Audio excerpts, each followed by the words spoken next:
Taiwan ও ফিলিপাইনে তাণ্ডব চালিয়ে এবার চীনের দক্ষিণ পূর্বাঞ্চলীয় উপকূলে আঘাত হেনেছে শক্তিশালী টাইফুন গাইমি। বৃহস্পতিবার চীনের ফুজিয়ান প্রদেশে স্থানীয় সময় সন্ধ্যায় উপকূলে আছড়ে পড়ে গাইমি। চলতি বছর চীনের পূর্বাঞ্চলীয় উপকূলে আঘাত হানা সবচেয়ে শক্তিশালী টাইফুন এটি। ঝড়ের পূর্বাভাসে এ প্রদেশে বসবাসকারী 1.5 লাখেরও বেশি মানুষকে সরিয়ে নেওয়া হয়েছে নিরাপদ স্থানে। বন্ধ ঘোষণা করা হয়েছে ট্রেন চলাচল। চীনের উত্তরাঞ্চলে ভারী বৃষ্টিপাতের কারণে ভূমিধস ও বন্যা হতে পারে বলে সতর্কতা দেওয়া হয়েছে। টাইফুনের প্রভাবে অতি ভারী বৃষ্টিপাতের কারণে চীনের ওই অঞ্চলের নদ নদীতে পানি বৃদ্ধি, হঠাৎ বন্যা ও জলাবদ্ধতা সহ ভূমিধস দেখা দিতে পারে বলে সতর্কতা জারি করেছে দেশটির প্রশাসন।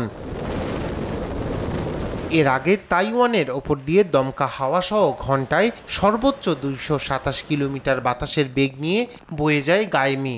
এটি পশ্চিম প্রশান্ত মহাসাগরে রেকর্ড করা সবচেয়ে শক্তিশালী ঝড়গুলোর অন্যতম। ঝড়টির আঘাতে তাইওয়ান ও ফিলিপাইনে 25 জনের বেশি মানুষ নিহত হয়। সেখানে এর প্রভাবে ব্যাপক বন্যা এবং ভূমিধস দেখা দেয়। অনেক বড় দুর্যোগের মধ্যে দিয়ে যাচ্ছি আমরা। ভারী বৃষ্টিপাতের পর জগা খিচুড়িময় পরিবেশ তৈরি হয়েছে। এই পরিস্থিতি মোকাবেলা করা কঠিন হয়ে উঠবে।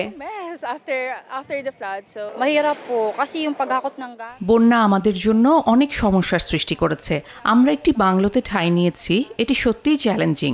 আমাদের খাবার ও বিশুদ্ধ পানি প্রয়োজন। বন্যার পানি নেমে গেলে নতুন করে ভোগান্তি পোহাতে হবে। ফিলিপাইনে ঝড়ের আঘাতে প্রায় 25 লাখ লিটার শিল্প জ্বালানি বহনকারী একটি ট্যাঙ্কার 17 জন ক্রু সদস্য নিয়ে দেশটির উপকূলে ডুবে যায়।